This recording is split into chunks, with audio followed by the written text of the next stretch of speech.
Here this morning. Amen. There's one who gave us order, and that's the Almighty. And if there's a world to wake up in, it's because He sustains it. And if he was not there, there would be no world, there'd be no creation. Father, I pray that you'd give me the gift of teaching this morning. I pray that you'd help me now as we open the Scripture. In thy name we pray. Amen. All right, now this morning I'm going to do something. I'm going to approach what we're talking about from a little different perspective.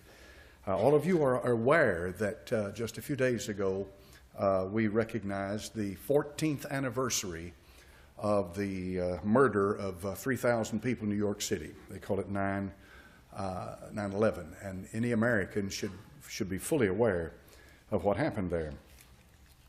What I'm going to do today is to try to show you how that a lot of things are dovetailing, coming together into a noticeable pattern. For example, just the other day, a Catholic group, and you know the Catholics have been strong against abortion, where a lot of independent Baptists have been mum when it comes to the issue of abortion. Many of the Roman Catholics have been standing staunchly against the murder of the unborn children. In any event, they had a flyer made up that they wanted to get printed so they could hand it out and organize, an effort to at least to make people aware of what's going on. So they took it to Office Depot, and they took it to Office Depot to get the flyer made. And the workers at Office Depot sent it back to them and said, "We're not going to do this. This is hate speech." Now just digest that for a minute. Think about it for a minute now. Think. So they said it's hate speech, and they contacted the management, and they agreed with the workers there and said, "Yeah, this is hate speech. We're not going to do this." And of course, you can get into the issue of whether or not what the Catholic Church is doing about abortion, and they're not the only ones, of course, but what they're saying about the killing, the murder of 70 million unborn babies in this country. You can call it hate speech if you please, but here's the point. The mainstream media hasn't said a word about that. And this is a business that has refused to service a legitimate customer because they call it hate speech. Now, on the other hand, when this clerk up here in Kentucky refused to issue a marriage license to sodomites, then she, of course, comes under the scrutiny and the guns of all the mainstream media in the country and the world. Do you see a double standard? That's what you need to look for. You need to look for that double standard because your Christian faith is being systematically undermined. I'm responsible, folks. If I'm gone out of this world tonight, your blood won't be on my hands. I'm telling you. There is a systematic effort in this nation to eradicate Christianity. They're driving it inside the four walls of the church houses. But that's for the time being. They don't want your voice in public. They don't want you anywhere in the secular arena in this nation. They want shed of you. And if they can keep you inside the four walls of the building, then for the time being, they'll be happy. And I don't think the timing for them is right now because there are still millions, hopefully, of Christians in America. Yeah. And if you ever did wake up this so-called sleeping giant, you might get something done. And they're very careful in what they do. They don't want to do something that's going to cause widespread alarm among the sheeple. They want to make sure that people are, they just continue on in their sleep and aren't, and the pastors, of course, I don't know if you monitor very many of them to see what they're saying. Most of them spend all their time, the Sermon on the Mount, say, be good, that you need to be good to him, you need to be good to her, and you need to be good to them. And then when you go home, be good to this one, and everybody be good to everybody. And that's the Bible. That's all 66 books. Everything in the Bible, it's all about you be good to him and he'll be good to you. Now let's go home. That's all some people hear. And now if I don't tell you this, You're not going to get it from CBS, NBC, and ABC. You're not going to get it from WATE, WBIR, and what's that other one, WVLR, whatever it is. You're not going to get it from them. You're not going to get it. And it's the responsibility of the church to preach and teach the truth. We are the pillar and ground of the truth. So the reason I say that is because 9/11 is a watershed event in this country. I witnessed it. I watched the television screen when that jet flew into that Second World Trade Center tower. I watched it, real time. I couldn't believe my eyes. It was so shocking, and I remember my reaction. Did I really see this? Yeah. That's exactly how I felt. What am I looking at? It took it a while for the magnitude of what I had just seen to settle in. And then when I watched that tower collapse, it literally blew my mind. Yeah. Now, the reason I bring that up is because what happened in 2001 up there in New York City has a direct bearing on what's happening right now. For example, in Mosul, I think it's in Iraq, Christians have been there for 2,000 years. They've been there for 2,000 years. There are no Christians there now. None. None. They're all gone. There's not a single Christian left in Mosul. Does anybody care?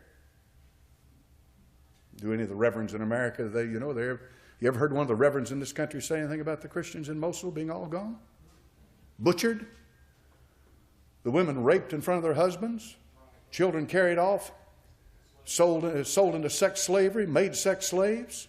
This kind of thing that's going on right now. Not a one left.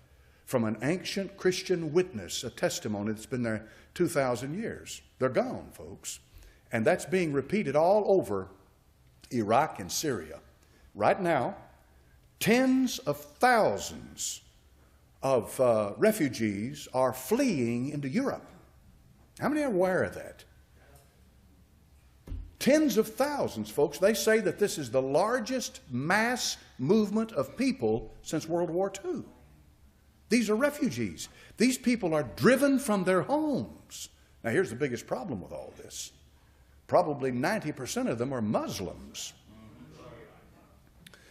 And there's a lot of people over there that's smart enough in Europe to realize that with all of this influx of Muslims into their country, it may very well change what they call the demographics of the nation.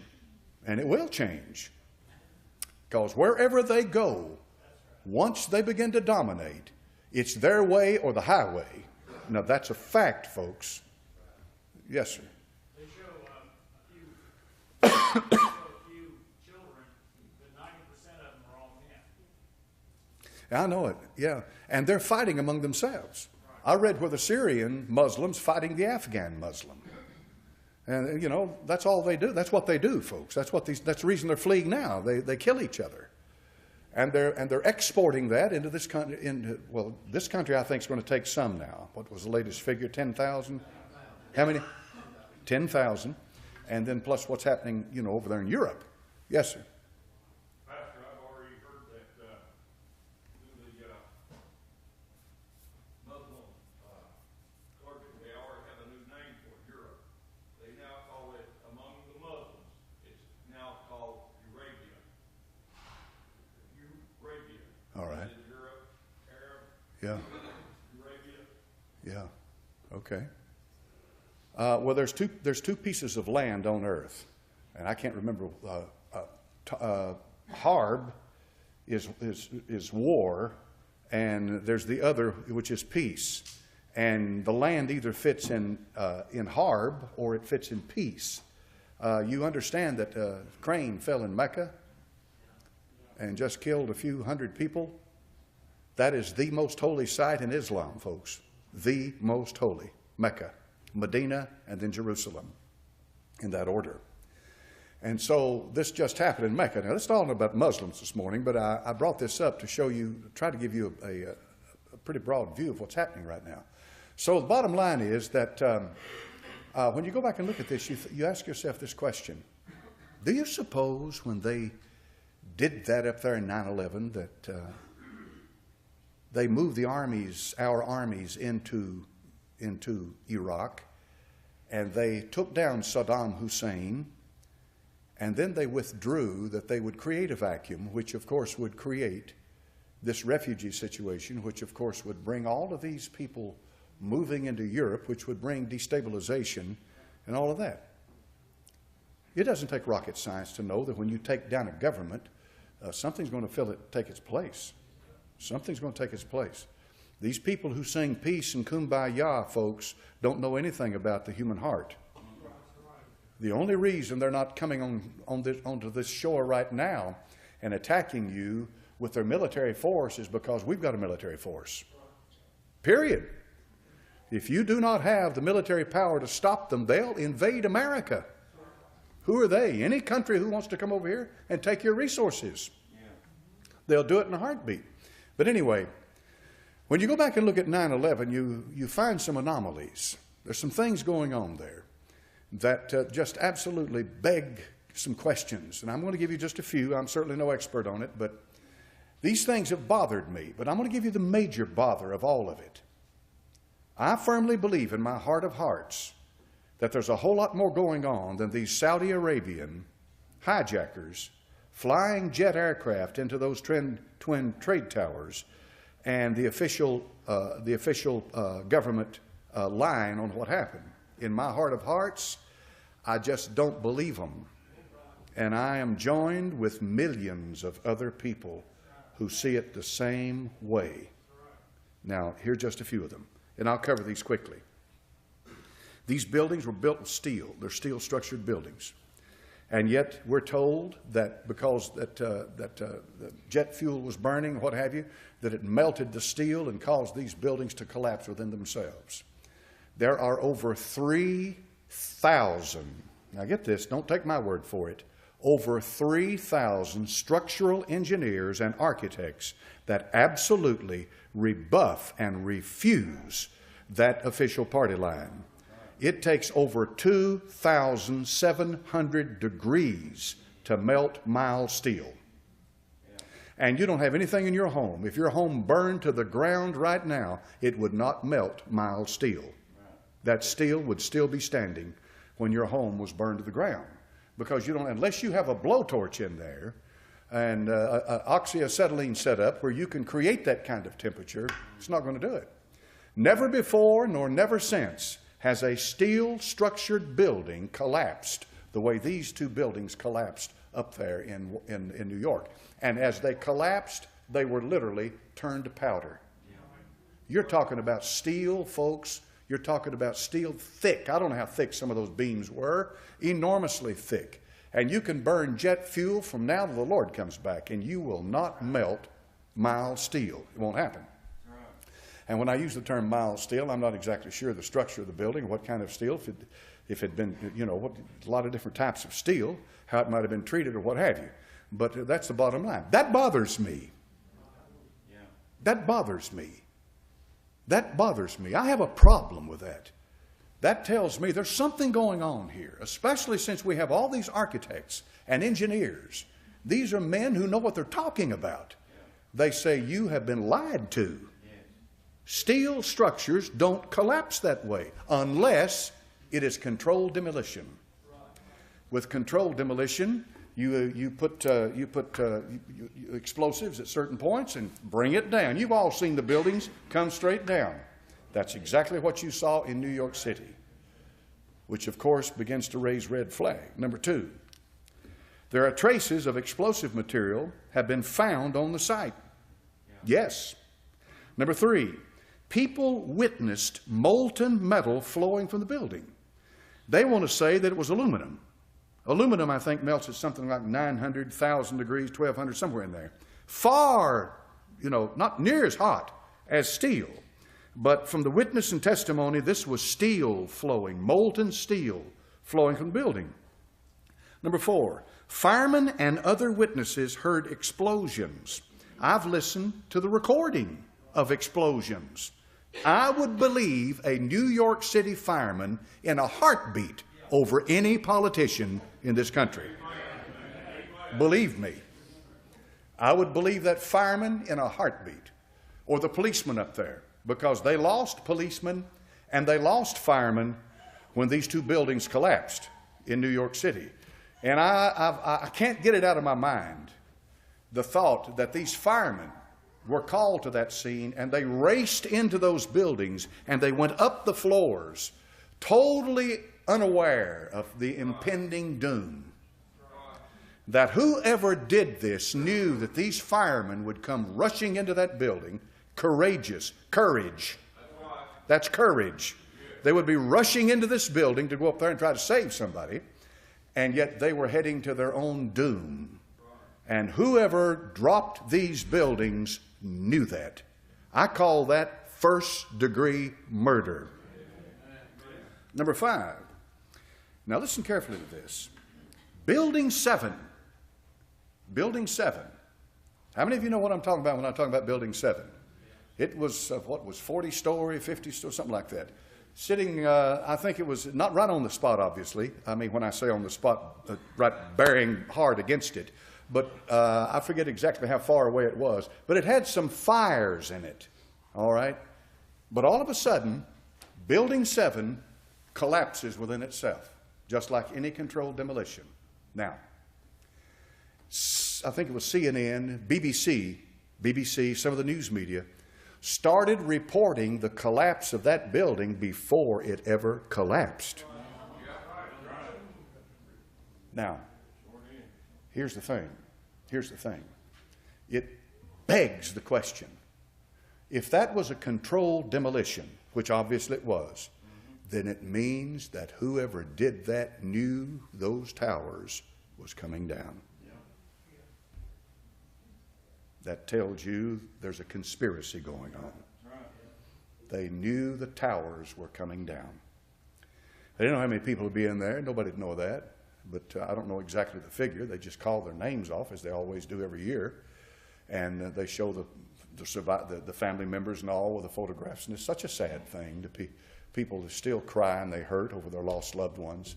And a lot of the people over there in New York and in Shanksville, Pennsylvania, and the Pentagon, places like that, you know, they're enraged because they know there's something going on here. They know there's a conspiracy and that somebody murdered their loved ones. They know that. They know that. But that Building 7 went down. And when it went down, of course, the news media said, well, you know, it was the fires inside. And you can look at some of the photographs and the pictures and the videos of the thing, and you see maybe a little paper fire over here or some little fire there. That's not going to drop a steel structured building. They must think that you're a moron. They really do. They think we're morons. They think we're stupid. And so it begs the question that why did they do it? Now, I looked at this and I thought, I don't know who did that. I know this. Whoever did it's a mass murderer. I know this. I know if you'll kill 70 million babies, little innocent children, 70 million. 70 million little babies. I was thinking last night about that. Now, God has never given it to me that way before. And I was laying there in bed and I was thinking, boy, I wonder what they look like. I wonder what 70 million adults in their 20s and their 30s, mothers and fathers and with their children, their life was taken away from them.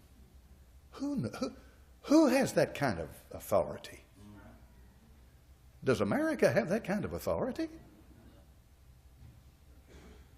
I don't want to be in their hand. I don't want to be in their shoes when they stand before Almighty God. I don't want to be in their shoes. They got blood on their hands. And this thing up here, this Hillary Clinton, that fully supports Planned Parenthood and the selling of baby parts, she is a supporter of baby killing. Remember that now. When you go to the polls and go into the booth, and if you have an instinct to vote for Hillary Clinton, remember that. She's a baby killer. And find out who else is, whether Democrat or Republican. Find out what they believe about killing babies. But anyway, 70 million of them are dead. 70 million little children gone. Some of the black pastors are waking up. One black pastor has a website called Black Genocide, And they're beginning to wake up and understand they're killing off their people. Yeah. That 70%, 7 out of 10 of all abortion clinics run by Planned Parenthood are in black neighborhoods. Right. What's that tell you? What I've told you before about the elite and about the racist structure of the elite and all that, and that's as real as you better believe it's real. But anyway, what came out of this? Because this is where it ties in with what I'm talking about with the New World Order. Number one, the Patriot Act. The Patriot Act. That came out of it. Now, I haven't read the Patriot Act. Has anyone in here read it? But I have been informed that the Patriot Act took away so many of your cherished freedoms as an American that even if you are accused of being a terrorist, that they can send a drone out and kill you without a court date or an appearance before a judge or a magistrate, that they can assassinate you and take you from the face of the earth for the protection of the country, of course, for your freedoms. Of course, what's happening is that it's giving the government of Jefferson and the government of Adams and the government of George Washington, our founding fathers, it's giving that government that they never dreamed for a day in their life would ever exist, the authority to just go out and kill indiscriminately whoever they pleased. The second thing that came out of that is what's happened in Iraq, and I told you about that. What's going on over there right now is genocide. It's not genocide so much in the sense that's what the Muslims did to the Armenians at the end of the end of the 1800s, when they rose up against them. That was genocide because they were wiping out a race, a group of people. But what's going on over there is, I don't know what term you'd use for it. They're wiping out a religious group of people. They're wiping them from the face of the earth. They're killing them. And they're showing you their hand. These Muslim murderers, and a woman wrote into me one time and said, man, that was a hateful statement. What's hateful about that? And why is everybody so sensitive to hate anymore? Let me just drop this in while I'm talking about this, okay? When the Sodomites march around, they've got a big plaque that says love. It's all about love. All right? That's love as they define it right now. You understand that? When the man comes along and says, I want 7 wives, I love all of them, then that's love too. And when another one follows along and says, I like animals, that's love too. You know, if it's just a matter of L-O-V-E, then you can define it any way you please. That's what's going on today, you understand? And if you don't agree with them, they demonize you immediately and they call it hate speech. And this is the part that comes into the church. Because once they get hate speech nailed down in this country, that if a preacher gets up and says anything, if he's preaching the Bible and says something about sodomy in preaching the Scripture, then he gets charged with hate speech and they haul him off to jail. Is that the kind of America you want to live in? You talk about an anti-American crowd. It's that bunch right there. A lot of things are said in America that I don't agree with and don't like. But because it's America, they've got a right to say it. I believe in freedom of speech. I firmly believe in freedom of speech. They don't. These people use terms like tolerance, inclusive, terms like that to show you that they've got this soft side, this gracious side to them, and they want a culture where people just love each other and there's no hate and all of that, and it's such lovey-dovey, and it doesn't exist and never will exist. These people will kill you. I keep saying that to you, and I want you to understand that. How many's ever heard of Nancy Schaefer? Most of you haven't. Nancy Schaefer was a state senator from Georgia. All right? There are those who believe that what happened in 2001 in New York City was a sacrifice to Satan. They believe it was. They believe it was a human sacrifice to Moloch. Now, we know who Moloch was. Well, they put the babies in his arms and rolled down inside this huge belly, and the little children burned, and they beat the drums to cover up the screaming of the little babies as they rolled off into the belly of this huge monster. And this is when Israel was at the behest of Solomon, who opened the door to it. Remember that about Solomon. Solomon is the one who brought that into Israel. And these little babies are dying, and they beat the drums to cover up the sound of the screaming of the little children, because Moloch demands child sacrifice. We've already seen the child sacrifice in the murder of 70 million children. Is that not child sacrifice? Certainly it is. That's innocent blood. The Old Testament says these 6 things that the Lord hate, yea, 7 are abomination to him. And one of them is hands that shed innocent blood. That shed innocent blood. So there are those who believe that by offering a sacrifice unto Satan that they can gain power. Now I believe this, that there is an elite of the elite who are running this world. And I believe that there are echelons of power and authority underneath that. And I believe that as the echelon descends underneath the top of it, of the elite, that it gets bigger. And the further down it goes, the bigger it is, but the less they know. And so you've got to climb in that pyramid and get to the very top to really understand who's running this world. And that's what's going on. And they believe in child sacrifice. Well, anyway, Nancy Schaefer was a state senator from Georgia. She was a fine, decent Christian lady. You can go home and you can Google her name, and you'll pull it up and you'll find out that she was one precious, sweet Christian lady. And that once she became a state senator in Georgia, people started coming to her. She started investigating child trafficking. Now, we've got people in our church here who are foster parents, so I'll give you this disclaimer at the very beginning. We've got good people in our church who love the Lord, who are taking little children in because they love them, they want to give them a home, and they are foster parents. There's nothing wrong with being a foster parent. I've got to say stuff like that because sometimes people, they just jump on something and take off with it. This is not about that. This is about a system, though. Child Protective Services is a system. It's throughout the country in all the states. It deals with families and the breakup of families and what happens to the children of those families and the other agencies involved and the other people involved and the money that's involved and the shady side of what's going on and how that these little children come up missing sometimes. They get into the system and they get moved around through the system and they come up missing. And what's happening is that little children wind up in the sex traffic in America. Now somebody said, "What are you talking about, preacher? There ain't any sex traffic in America." Over here in Virginia, Congressman Wolf, this is a congressman from the state of Virginia, the Commonwealth of Virginia, says he admits to the existence of child trafficking in Fairfax County, Virginia. And this is dated June 6, 2014.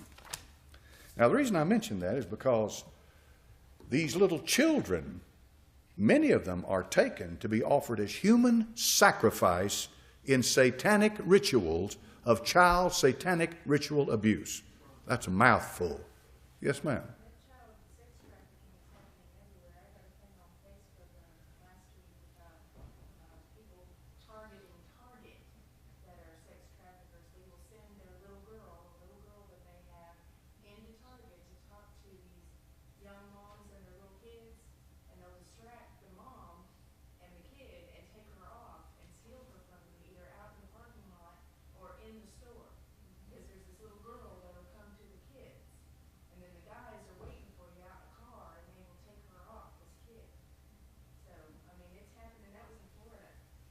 In Florida. At a Target. As far as I'm concerned, there is nothing on this earth that would bring more grief into my soul than to lose my child and not know where it is. Nothing. Nothing would even come close to that. To go to bed at night and not have any idea what's happening to my son or my daughter, that would be the most horrendous thing that could happen to a human being, as far as I'm concerned, in this life on this earth. Nothing, nothing, nothing would even come close to that. You don't know what's happening to them. You don't know if they're dead or alive. You don't know if they're being tortured. You don't know what. You don't know. You don't know. And all these things go through your mind. Yes, sir. There's a FBI agent. He's dead, but he left 5 videos on the internet confessing what they didn't tell the public. Gunderson. Ted Gunderson. Ted Gunderson. And you listen to this stuff, and it'll really grieve you, and really it'll wake you up to find out what this world's all about. But so you see, being an FBI agent or in law enforcement, well, he has a first-hand exposure to this stuff. He knows he sees it. He knows what's going on. These children that disappeared, that never showed up anywhere, and no one ever heard from them again. He kind of lets you know what happened to them. You know, that's hard for the human mind to wrap itself around, that what they could do to a child, but they do. They do. Now, of course, you know, you say, well, we were talking about the elite. Well, it goes all the way up. I mean, if the lower echelons will do that, what do you think that crowd will do up there? By offering innocent blood to Satan as a human sacrifice, they get power. They come into a league. They come into a covenant with the devil. You say, preacher, do smart people do? Yes, they do that. Absolutely they do that. There's no question in my mind that they do that. And it could be that the 9/11 was a human sacrifice to set in motion the last events, the events that lead up to the one world government and the revelation of the Antichrist. Could very well be that. I'm not saying it is, but it sure does fit the bill. It's because, I mean, what?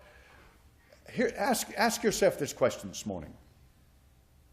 Why in the world would anybody in this nation have anything to do with the killing of 3,000? As far as they were concerned, it could have been 30,000.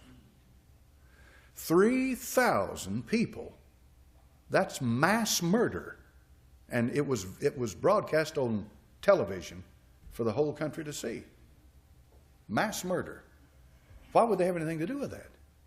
And there may be some of you in this house this morning who say, well, now I believe the government story on it, and that it was all a product of these Saudi Arabians who came over here, who were declaring jihad against America, and Osama bin Laden and Al Qaeda and all that. This is what they were doing, and this is why they did it. I'm not saying they didn't do that. I'm not saying they didn't fly those jets into the buildings. I'm not saying that these Muslims weren't part of an organized jihad against America. That's not what I'm saying. What I'm saying is that that's not what brought those buildings down. If you get that part, if you can get that part in your soul, that there's two different things going on here. There's no question about the jets flying into the buildings, although there's a bunch out there who say it wasn't a real jet, it was a cruise missile or something. I'm not going to get off into all that. There is literally watched those jets fly into those World Trade Towers. That did not bring those towers down.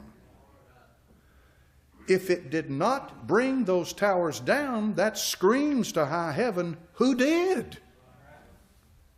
And then the next question is, why did they do that? And somebody said so they could start a war in Iraq. Well, they had a war in Iraq, but there's more going on than that. Because when they pulled the troops out of Iraq, and who did that? Obama. Bush sent them in, Obama pulled them out. You got all these generals over there. These are professional military men. They're not politicians, they're military men. They know what happens if you don't protect a place, if you don't have a government in place.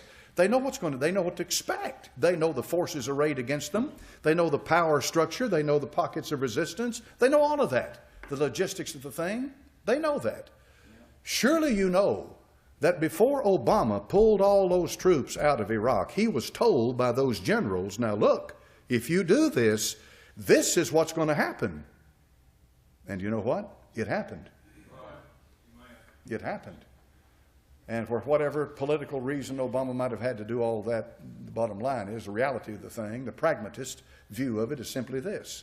When they pulled them out, the government collapsed. When it collapsed, it created a power vacuum, and ISIS moved in, And nobody ever heard of ISIS. It was all Al-Qaeda, Al-Qaeda, Al-Qaeda. Then ISIS comes in, and some of the worst atrocities that I have ever witnessed in my life.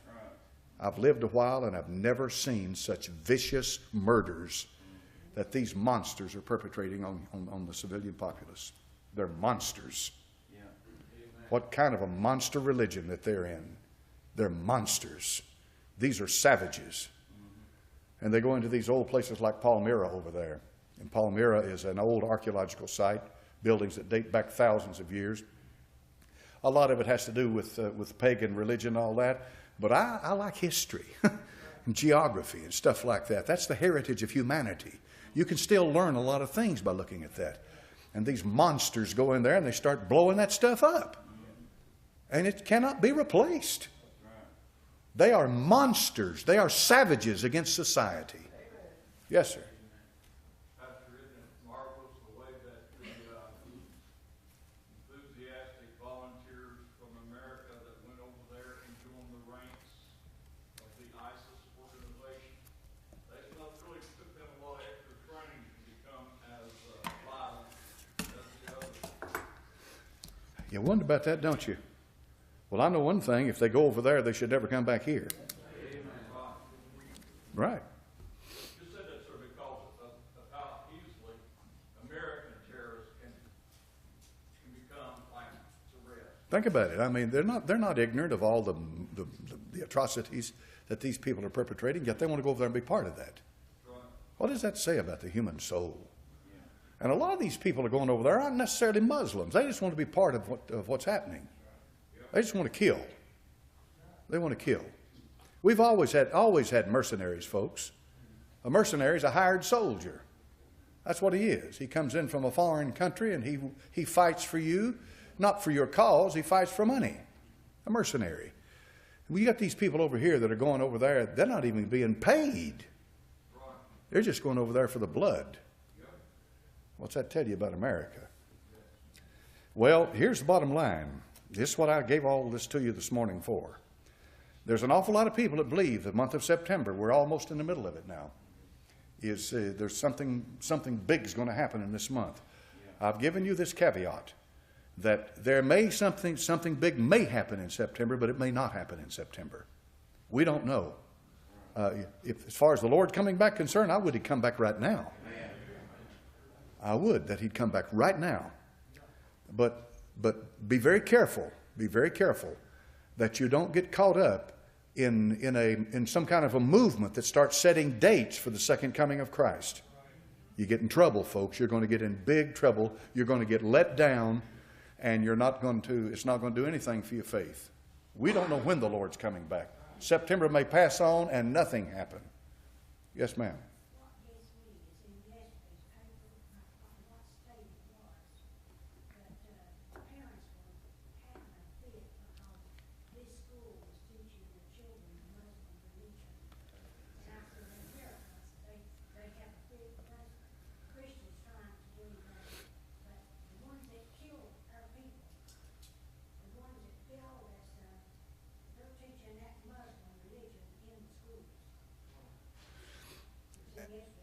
Yes, the 5 pillars of Islam.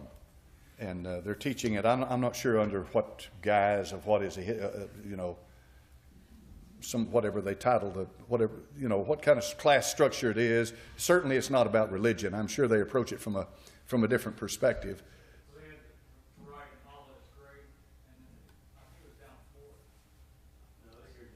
Well, here's the thing. If they're going to do a thing on Islam, the 5 pillars of Islam, then you could demand, well, why don't you do a thing on Christianity then? The pillars of Christianity. I mean, had just as much right for one as the other. You know why? The two sources in this country that are destroying this nation comes through the educational system and it comes through the news media. It's there that they take the kids in the educational and brainwash them, and it's the news media that controls and spoon feeds what you get and puts their spin on it. Yes, ma'am.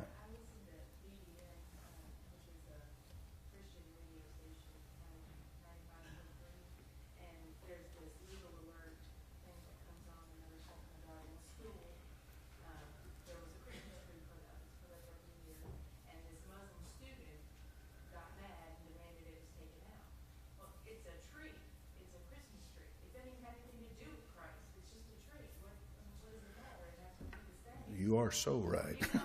But anyway, go ahead. They were saying, well, you know, instead of taking the tree down, they could have just allowed other religions to put stuff out in this public. Well, Hanukkah, for example, the Feast of Lights comes right out about the same time, Jewish. Like it's a tree. Yeah.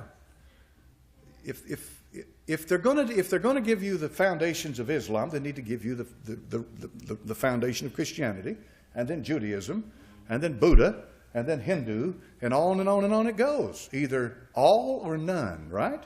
But they're hypocrites. They're lying hypocrites. And I think people are finally getting a hold of that fact. They're lying hypocrites.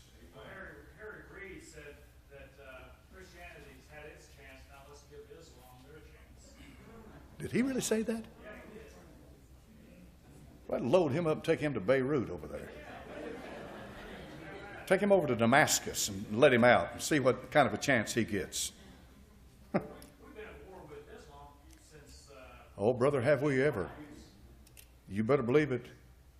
You better believe it. 1683 in the gates of Vienna, if they hadn't, if the king of Poland had not come in there and gotten up on top of a mountain and fired his cannon down on top of those troops from Mustafa, I forget his name, from the Ottoman Empire, they would have overrun Vienna. Had they overrun Vienna, they would have overrun Europe.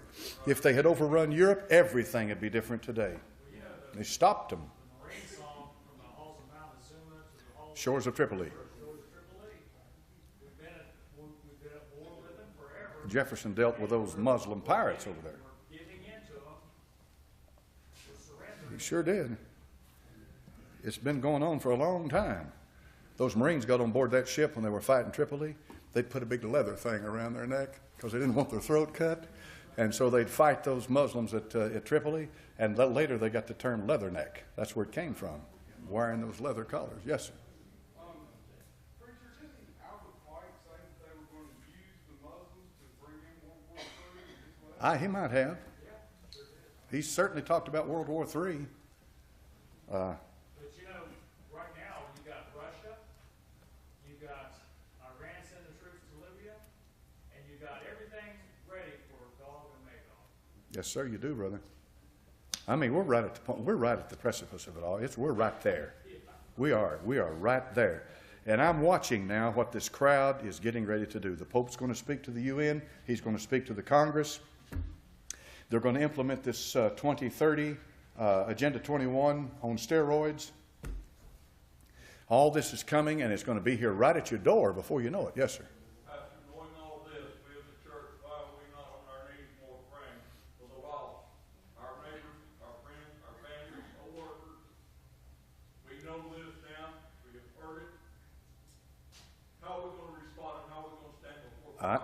I agree with that, brother. What we need to do is what Jude said.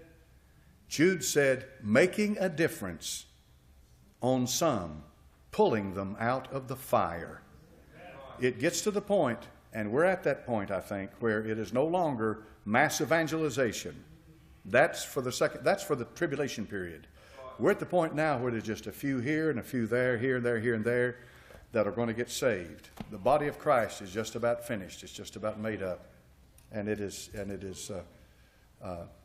so foreign from the church today. Well, let's have a word of prayer and we'll let you go. We'll meet here in a few minutes and start the service this morning. Brother Crane, will you dismiss us, please? Father, we're so thankful, Lord, for this time that you give us, Lord, to get back on our house, to us, Lord, and looking forward to it all week.